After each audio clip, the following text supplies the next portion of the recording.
Bismillahirrahmanirrahim. Assalamualaikum warahmatullahi wabarakatuh. Alhamdulillahirabbil alamin wassalatu wassalamu ala asyrafil anbiya'i wal mursalin wa ala alihi washabbihi ajma'in. Rabbi shrah li sadri wa yassir li amri wahlul 'uqdatam min lisani yafqahu qawli. Subhanaka la ilma lana illa ma 'allamtana innaka antal alimul hakim. Amma ba'd. Alhamdulillah, apa khabar sedang pendengar yang dirahmati Allah sekalian? Seperti biasa, kita sambung pengajian kitab online kita, ya, oleh kerana masa PKP ditunda lagi, ya, disambung lagi dengan PKPD pula, ya. Jadi kita teruskan dengan pengajian kita dengan kitab Muqaddimah Mustikah Hadis jilid yang pertama, lanjutan daripada minggu lepas, iaitu dalam tajuk bab beriman kepada adanya malaikat. Dan pada minggu lepas kita bincang tentang hadis yang ke-45, ya, berkaitan dengan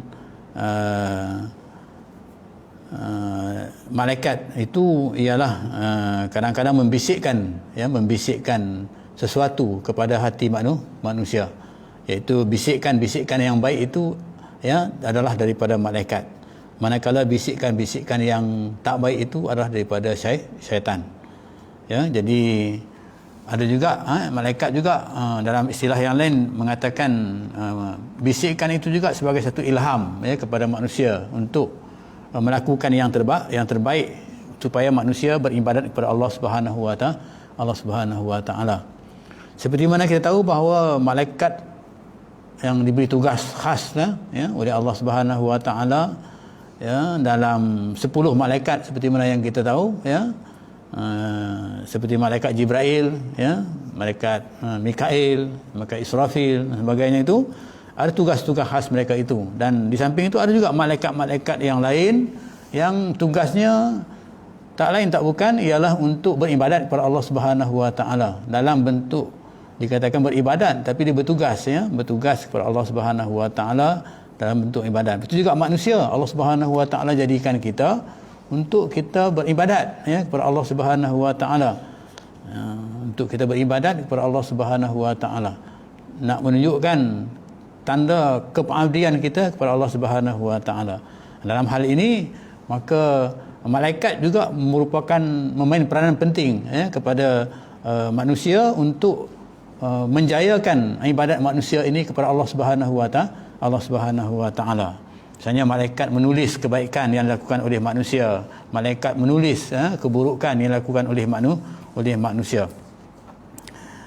Jadi pada malam ini kita sambung hadis yang ke-46 yang berkaitan dengan tugas malaikat juga, ya, iaitu yang berkaitan dengan tugas malaikat, iaitu malaikat ni dia melaknat, ya, orang-orang mukmin, ya, orang-orang yang beriman ni, mereka ni melaknat. Mereka ni apabila mereka ni mengacukan senjata, ya, kepada musuh, ya, ataupun kepada orang Islam yang lain. Hadisnya yang berbunyi 46, hadis 46, iaitu hadisnya yang berbunyi, kalau muka surat kitab saya ni kitab Jawi, iaitu 260, iaitu hadis 46. An Abi Hurairah radhiyallahu anhu anna Nabi sallallahu alaihi wasallam qala man asyara ila akhihi bihadidatin fa innal malaikata tal'anuhu wa in kana akhuhu li abihi wa ummihi. Rawahu Muslim wa Tirmizi. Maksud hadis iaitu dari Abu Hurairah radhiyallahu anhu bahawa Nabi sallallahu alaihi wasallam bersabda, siapa yang mengacukan kepada saudara Islamnya dengan sebarang senjata, ya, yang membahayakan, maka sesungguhnya malaikat akan melaknatnya sekalipun yang diajukan kepadanya itu saudaranya yang seibu sebapa. Jadi itu maksud hadis itu, ya. Jadi maksud hadis itu maksudnya mudah kita faham, iaitu malaikat yang ditugaskan oleh Allah Subhanahu Wa Taala ini, iaitu dia akan melaknat mereka yang mengajukan senjata kepada saudaranya. Sebab perbuatan mengajukan senjata itu merupakan satu perbuatan yang berbahaya, berbahaya yang dilarang oleh Allah Subhanahu Wa Taala, dan malaikat melaknat. Walaupun yang diacukan itu kita katakan saudaranya, saudara seibu sebapa, saudara adik-beradiknya, walaupun dalam keadaan kita katakan dia berseroh, kita katakan melawak-lawak, kita katakan begitu, bukanlah sungguh-sungguh, itu pun dilarang sama sekali. Jadi kitab ini menjelaskan bahawa kegunaan senjata hanya untuk menghadapi musuh pada syarak. Jadi senjata dalam Islam ni hanya digunakan untuk menghadapi musuh sahaja, tak boleh digunakan kepada saudara sama Islam. Sebab kalau dilakukan kepada saudara sama Islam, maka ini akan memutuskan silaturahim.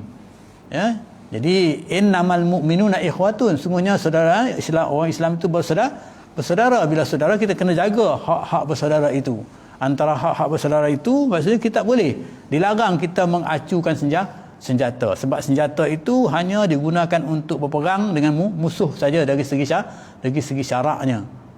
Kalau kita katakan senjata ni senjata yang tajam, misalnya kalau pedang lah senjata untuk perang, jadi ataupun pisau ataupun tombak ataupun lembing, itu. Jadi diaju-ajukan pun, semua senjata itu digunakan untuk menghadapi musuh dari segi syaraknya. Jadi hukum dari segi syaraknya, kita boleh menghadapi musuh dengan senjata untuk mempertahankan diri kita. Tapi tak boleh kita ajukan senjata itu, kita kata buat main-main, kita katakan dengan saudara sama Islam kita.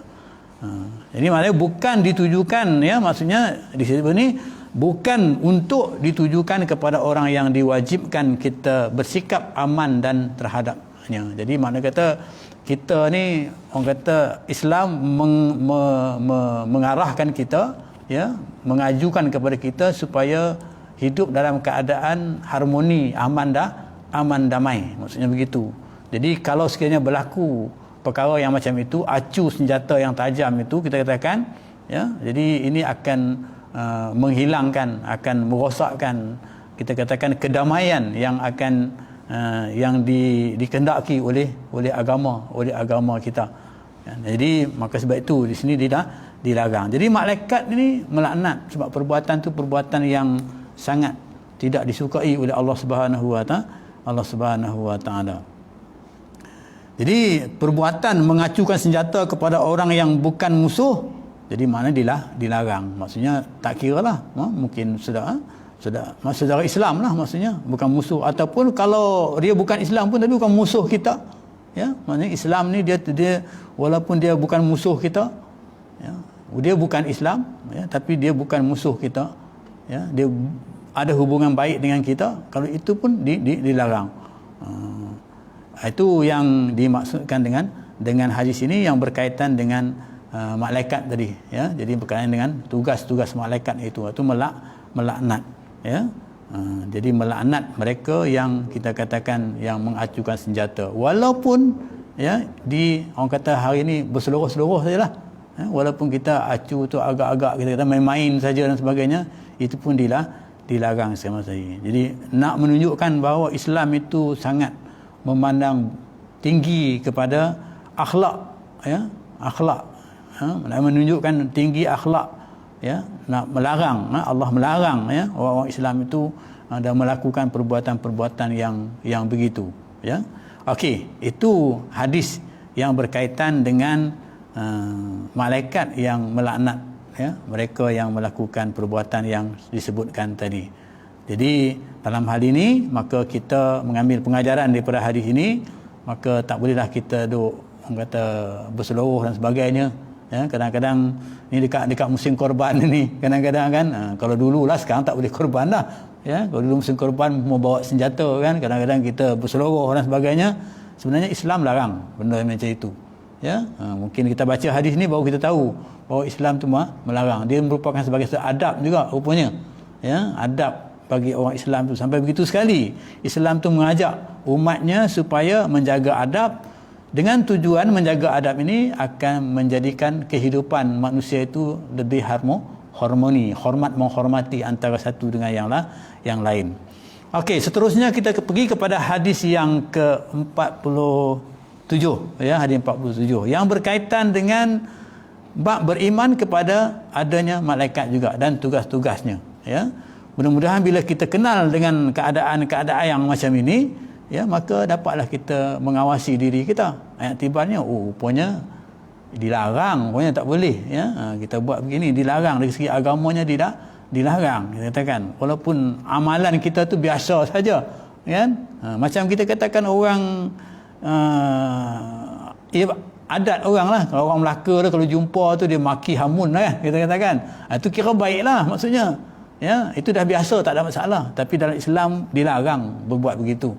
Ya, walaupun tak menjadi satu masalah lah, menjadi satu adat, tapi adat itu maknanya tak boleh. Mungkin kena kepada orang lain, mungkin ketika itu dia dalam keadaan yang tak baik, kita katakan moodnya dan sebagainya, dan tak boleh terima hakikat seperti mana yang disebutkan tadi itu. Tak apalah, orang Melaka memang begitu, tapi kadang-kadang tersimpan juga dia di hatinya begitu, kan? Jadi maka ini dilarang semua sekali. Okey, kita pergi hadis yang kedua, hadis yang berikutnya 47. Hadis 47 ni yang berbunyi an Abi Umar radhiyallahu anhuma anin Nabi sallallahu alaihi wasallam qala man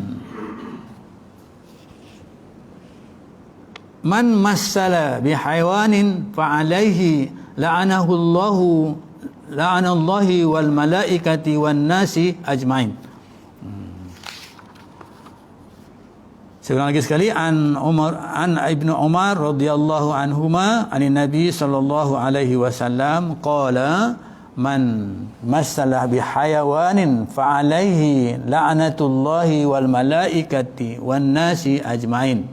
Ya, maksud hadis dari Abi Umar, dari Ibnu Umar radhiyallahu anhuma, dari Nabi sallallahu alaihi wasallam.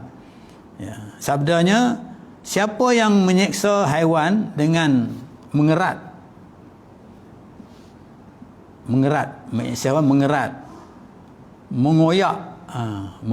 mengoyak,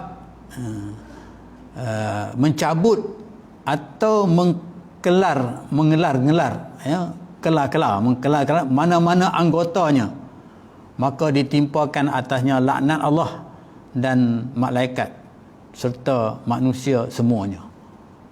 Jadi maksudnya ini malaikat melaknat juga, ya. Tadi laknat kepada mereka yang mengacukan senjata, kan? Yang ini melaknat kepada mereka yang membinasakan ataupun kita menyeksa haiwan, ya, menyeksa haiwan dengan mengerat, ya, mengerat, mengorek, katakan, mencabut, ya, atau mengelar mana-mana anggota, maka ditimpakan atasnya laknat Allah, maka Allah akan melaknat orang ini, ya. Kemudian malaikat dan serta manusia semuanya. Manusia pun tak suka rupanya, ya. Sebab itu fitrah yang ada kepada manusia, dia merupakan sebagai satu kezaliman, sedangkan Islam itu menentang kezaliman itu. Dalam hal ini,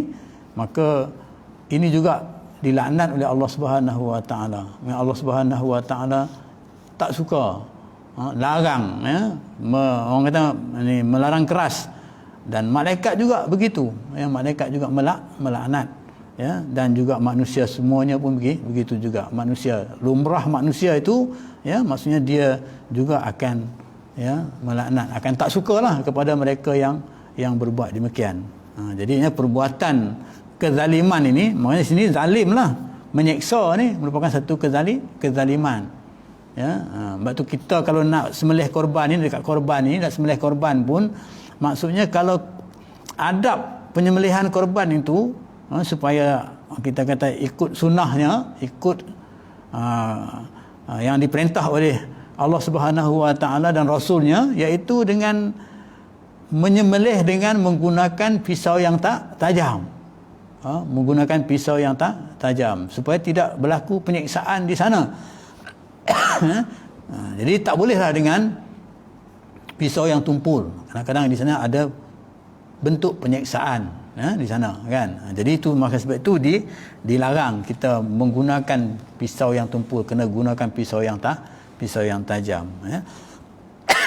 Di dalam hal ini maka Islam nampak di sini Islam menjelaskan kepada kita bahawa Islam tu melarang melakukan penyiksaan ataupun satu kezaliman. Ya, kezaliman ni walaupun kita katakan kezaliman ni bukan kepada manusia lagilah kan. Ini walaupun kezaliman ni kepada binatang. Ya, walaupun kezaliman ni kepada binatang. Jadi dalam hal ini kita nampak ini merupakan satu akhlak lah. Ya, latihan akhlak ataupun akhlak yang ditunjukkan oleh Islam itu maksudnya menzalimi ataupun menyeksa binatang pun dilarang, ya, dilaknat oleh Allah Subhanahu Wa Taala. Ini akhlak Islam, ya, yang terbina, ya, yang dibina oleh Allah Subhanahu Wa Taala atas diri, ya, mereka-mereka yang beriman dengan Allah Subhanahu Wa Taala. Ini juga merupakan sebagai satu tuntutan ibadat. Maksudnya kalau kita tak buat gitu, kita melaksanakan ibadat yang mana kita tidak berdosa, tidak dilaknat oleh Allah Subhanahu Wa Taala. Tapi kalau kita melakukannya, maka kita dikatakan tidak melakukan ibadat. Ya, ibadat tu macam kita katakan minum arak itu dilarang. Jadi kalau kita tak minum, merupakan sebagai satu ibadat kepada kita, dapat pahala. Tapi kalau kita minum, kita berdosa, kan? Jadi ini ibadat yang kita kena. Maknanya apa sahaja yang Allah tegah, apa sahaja yang Allah suruh, pelaksanaannya itu merupakan sebagai satu ibadat. Allah suruh kita semayang. Ini ibadat, ya. Juga dalam hal ini Allah suruh kita supaya jangan menyiksa binatang, ya. Jadi hari ini kadang-kadang viral kan, kadang-kadang dalam WhatsApp dan sebagainya kita tengok, ya, bagaimana penyiksaan ke atas binatang-binatang yang dilakukan oleh manusia, ya. Na'udzubillah min zalik lah kalau manusia tu dia orang yang beriman, orang Islam kita katakan. Tapi kalau dia bukan Islam, itu kita tak, itu mungkin hak dia lah kan kita katakan, sebab mungkin keadaan dia begitu, ya. Jadi keadaan-keadaan yang macam inilah, yang disebut dalam hadis ini supaya kita jangan melakukan perkara-perkara yang demikian. Tengok, pernah kita dengar cerita dulu kucing, ya, lama lah 2-3 tahun lepas ke begitu, kucing dibunuh, kucing dengan dimasukkan dalam washing machine, kan, dalam mesin basuh kain. Ya, ada kita dengar muka keluar berita tu ingat sekali kan. Ramai juga orang-orang yang bising kan, bukan hanya setakat hadis mengatakan malaikat Allah melaknat orang begitu, kemudian malaikat pun melaknat, manusia pun tak suka kan keganasan ataupun kezaliman yang dibuat oleh itu kan. Jadi ini merupakan sebagai satu akhlak yang diajar oleh Islam kepada orang-orang Islam yang beriman, ya, dengan Allah Subhanahu Wa Taala, iaitu beriman dengan adanya malaikat. Sebab beriman tu maksudnya tidak boleh lari daripada 6 rukun iman itu. Di satu rukun iman itu tercicir, maka akan rosaklah iman dia. Maksudnya tak boleh kita petikaikan tentang hal ini. Maka sebab itu dalam ini maka Allah jelaskan, ya, dalam hadis ini yang diterangkan oleh Nabi kita Muhammad sallallahu alaihi wasallam, maka Allah melaknat bagi mereka yang menyeksa binatang, ya. Jadi kita tahulah berdasarkan hadis ini mungkin kita dapat benalah akhlak kita, ya. Mungkin kita marah sangat dengan ular kan kita katakan, mungkin dengan binatang-binatang yang kita katakan, mungkin kalau dekat kampung dulu saya ingat lagi, ya, pernah diracunkan lembu yang makan yang makan tanaman dia kita katakan, kambing kita katakan, belaan jiran sebelah dan sebagainya, ya. Kalau orang Kedah sana dia kata ditetak kakinya dan sebagainya kan, begitu berlaku.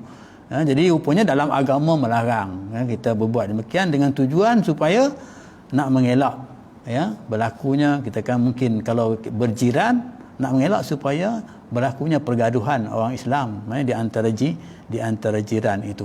Maka adalah kaedah-kaedah yang perlu kita laksanakan, perlu kita laksanakan untuk supaya kita menyelesaikan masalah ini.